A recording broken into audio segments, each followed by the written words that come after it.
Seigneur soit avec vous. Et avec votre esprit. Évangile de Jésus-Christ selon saint Matthieu.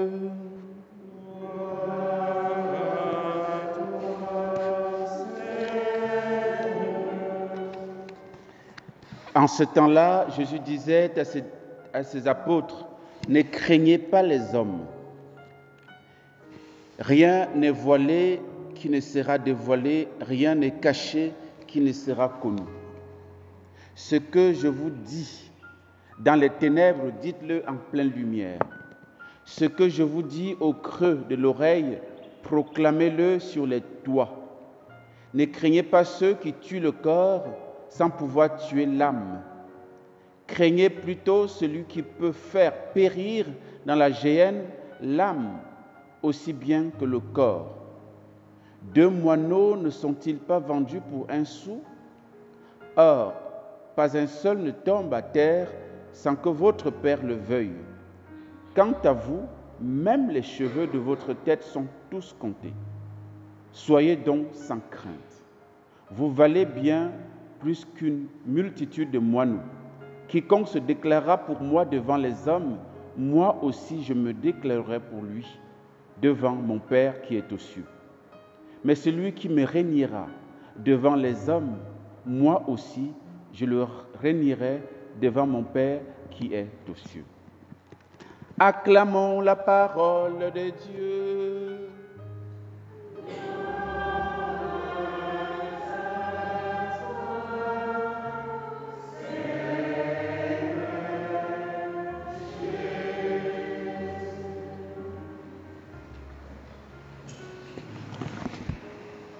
On sent que le réveil n'est pas effectif. Alors, rien n'est voilé qui ne sera dévoilé, rien n'est caché qui ne sera connu. Ce que je vous dis dans les ténèbres, dites-le en pleine lumière. Ce que vous entendez au creux de l'oreille, proclamez sur les toits. Le Seigneur s'adresse aux apôtres à qui plusieurs fois il a donné des enseignements en aparté, on peut dire en catimini, en secret, dans la maison. Vous vous souvenez, une fois les apôtres ont posé la question, mais pourquoi tu parles aux foules en parabole? Il leur a dit, écoute, à eux, je parle en parabole, mais à vous, voilà, je vous révèle les choses dans les détails. Et parfois, quand il a donné une parabole en foule, à la maison, les apôtres disent, nous, on n'a pas bien compris telle parabole que tu as dite. Et puis Jésus revient sur les détails, il explique à ses apôtres. Et il leur dit donc que ce que je vous ai dit dans le creux de l'oreille, vous devez le proclamer sur le toit. Et donc, aujourd'hui, le Seigneur nous invite à être des témoins de son évangile, témoins de sa personne, partout où nous sommes, parce que nous sommes tous apôtres de par le baptême. Le baptême nous a tous députés, nous a tous investis comme apôtres de Jésus-Christ. On ne devient pas seulement enfants de Dieu par le baptême, mais nous devenons aussi des porteurs de Christ dans le monde. C'est pourquoi nous recevons la lumière aussi le jour du baptême, qui signifie que cette lumière doit briller partout où nous sommes. Nous ne devons pas la mettre sous le boisseau. Nous devons montrer que nous avons reçu la lumière du Christ et le manifester. Et le Seigneur nous invite de ne pas avoir peur des hommes, parce qu'il s'agit de ça d'abord. Nous avons peur de témoigner parce que nous avons peur des hommes. Nous avons peur de ce que les gens vont dire. Qu'est-ce qu'on va penser de moi? On va me remarquer dans le service si que je parle beaucoup de Jésus, ou bien que je me comporte comme un chrétien. Qu'est-ce que les gens vont dire de moi? Dans ma famille là, qu'est-ce que les gens vont dire de moi si je refuse de faire telle chose, tel sacrifice, ou de faire comme tout le monde? Qu'est-ce que les gens vont dire de moi? Le quand dira-t-on nous amène à avoir peur et nous renfermer. Dans le cas, quand on voyage, on a même peur de faire le signe de croix pour confier notre voyage au Seigneur, parce que qu'est-ce que mes voisins et mes voisines vont dire de moi? C'est pareil à l'école. Tout le monde triche. Si je ne triche pas, on va dire quoi de moi? il faut que moi aussi je triche pour faire comme les autres, ou bien il faut que j'aide les autres à tricher pour faire comme tout le monde. Non. Nous ne devons pas avoir peur des hommes. Je me souviens quand j'étais en première, je n'oubliais jamais ça. J'étais sur un banc avec une fille. Mais au début, bien sûr, on ne se connaissait pas bien au début, donc on a continué. Et puis, quand le devoir arrive, je me souviens, c'était le devoir d'espagnol. J'avais un dictionnaire d'espagnol. Bon, le devoir, c'était chaud. Donc, elle voulait tricher, elle a demandé mon dictionnaire. Je lui ai dit que non, je ne suis même pas venu à l'école avec. Pourtant, j'avais ça dans le sac. Je ne sais plus encore c'était quel devoir. Elle a voulu... J'ai dit, ah, moi, je ne peux pas. Je vous assure, elle a changé de banc. Elle a changé de banc. Elle s'est dit que non, avec le gars, ce n'est pas la peine, on ne va pas aller loin. Et j'étais pratiquement le seul dans la classe. Je peux dire on était 1,5. Il y avait un autre gars aussi qui était chrétien. Mais bon, quand ça chauffait, lui, il se retirait. Il se retirait. Donc j'étais seul contre tous pour dire, mais je ne peux pas être chrétien et tricher ou alors aider à tricher. Ce n'est pas possible. J'avais une autre amie toujours dans la même classe. Elle, en maths, alors, c'était son domaine. Oh, les maths et moi, c'était compliqué. Et je me souviens, ce jour-là, elle est venue en retard au devoir de mathématiques. Donc, comme la fille avec qui j'étais avait déserté les lieux, donc la place était restée libre. Donc, elle est venue s'asseoir à côté de moi. Elle est venue en retard, mais elle a fini avant moi. Parce que non, pour elle, c'était comme bonjour. Et elle sentait que je souffrais. Elle se tourne vers moi et dit, mais est-ce que tu as besoin que je te... J'ai dit, non, laisse tomber. Elle dit, mais vraiment, toi là, c'est pas possible. Mais il faut que nous arrivions. Moi, je lui ai dit que je préfère avoir mes 2 sur 20 en mathématiques et être en paix que d'avoir 12 ou 15 ou 14 alors que ce n'est pas ma note. Ce n'est pas mon travail. Nous avons un témoignage à manifester, à montrer au monde. Je ne suis pas en train de dire que je suis parfait, hein, mais c'est pour je prends cet exemple pour nous faire comprendre que nous avons un témoignage à manifester partout où nous sommes. Ne faisons pas comme les autres si nous sommes chrétiens. C'est ce que le Christ dit, n'ayez pas peur. Sinon, vous avez peur finalement de ceux qui peuvent tuer seulement le corps. Parce qu'il peut arriver que vous soyez même amené à mourir pour le Christ, à mourir pour l'évangile.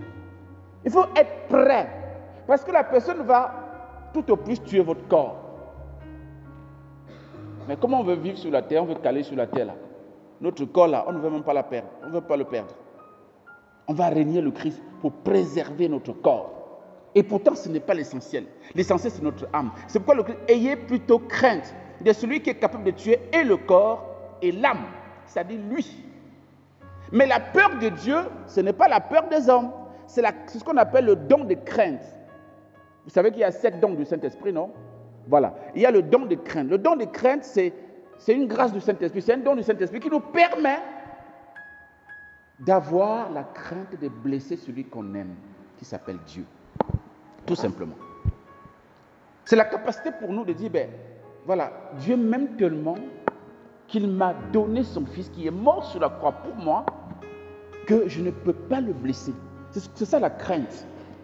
Ce n'est pas la crainte servile, ce n'est pas la crainte du monde, la crainte de laisser, n'est-ce pas, sa peau. Non.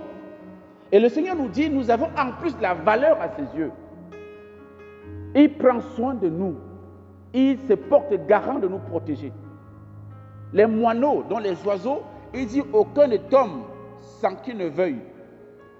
À plus forte raison, toi, il dit, tous tes cheveux sont comptés. Bon, je ne sais pas qui peut compter ses cheveux, mais Dieu connaît le nombre de tes cheveux. Histoire de dire que tu as du prémiso. Rien de ce qui t'appartient ne me laisse étranger. Je suis sensible à ce que tu es. Quelle que soit la situation dans laquelle tu peux te trouver, n'aie pas peur. Il va dire à ses apôtres, vous serez traduits dans les tribunaux, mais ne vous inquiétez pas de ce que vous allez dire. L'Esprit Saint, à l'heure même, suscitera ce que vous allez dire pour votre défense. Soyons des véritables. Vous voyez que c'est le prolongement de ce qu'on a vu hier, hein, la mission. Hein. Soyons des missionnaires du Christ, de l'Évangile.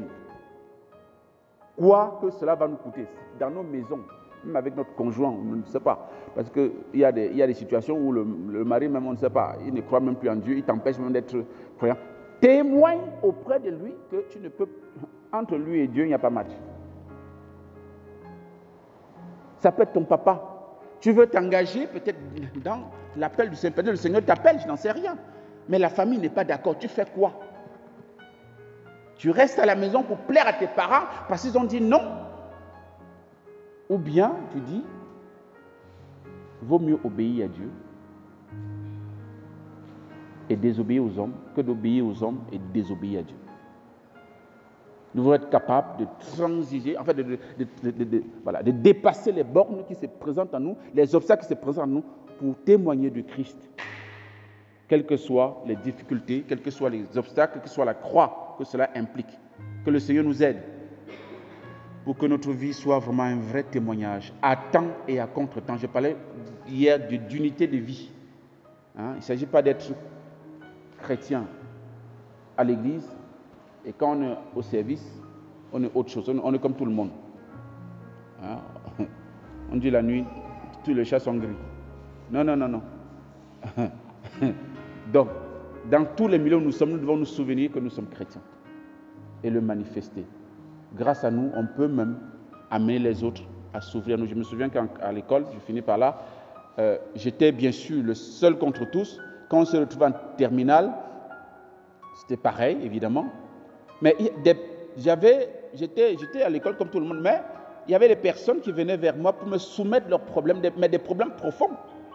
Parce qu'on m'appelait Pasto. Je me souviens, mon professeur de philosophie m'appelait Pasto. Donc, il y a des gens qui venaient vers moi me soumettre leurs problèmes pour que je les aide à trouver une solution ou bien à prier.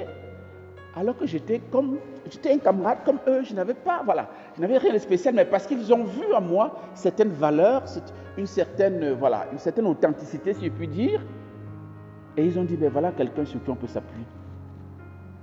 Voilà quelqu'un sur qui. Donc même en secret, ceux qui ne vivent pas chrétiennement comme vous envient. Ils ne vont pas vous le dire, mais ils vont vous envier.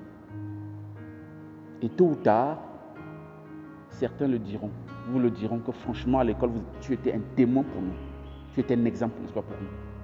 Donc, soyons aussi des exemples dans nos familles, dans nos lieux de service, dans nos écoles, partout où le Seigneur nous a plantés, pour que l'évangile soit toujours proclamé, que cela ne se cache pas, mais que ça puisse briller partout où nous sommes. Amen.